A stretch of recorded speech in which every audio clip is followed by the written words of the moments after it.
Good day mga kakabisi. Welcome to Sky Indians Vlog. Another day, another mini vlog. Ngayon magluto naman tayo ng pusit. Baong lang ng asawa ko yan, lulutuin natin, kaya kakaunti lang yan. Takpan natin muna. Maya ilagay na natin lahat ng pampalasa dyan mga kakabisi. Shoutout sa inyo. Maglagay tayo ng bell pepper at saka yung ceiling green. Pampabango lang siya para mawala ang lansa niya.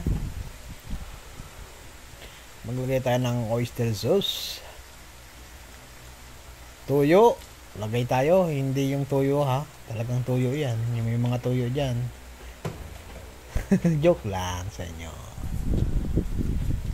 Okay. Maglagay tayo ng magic sarap para sumarap daw. Haluin lang natin.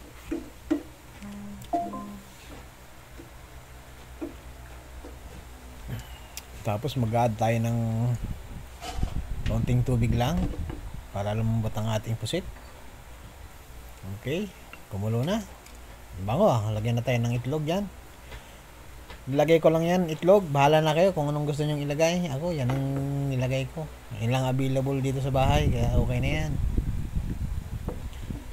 O, ano pang hinihintay ninyo? Kumuha na kayo ng bahaw dyan. Parang nawala na ata yung pusit. Lumiit. Hindi na makita. Okay na. Ang panginintay ninyo. Kaunting minuto na lang. Medyo papaano natin kaunti yung sabaw niya. Okay na yan. Mag-ready na tayo ng baon. Tanya nyo. Samahan na nyo kami kumain. Kumuha na kayo ng bahaw dyan. At maraming salamat sa inyo mga kakabisi. Ingat kayo palagi.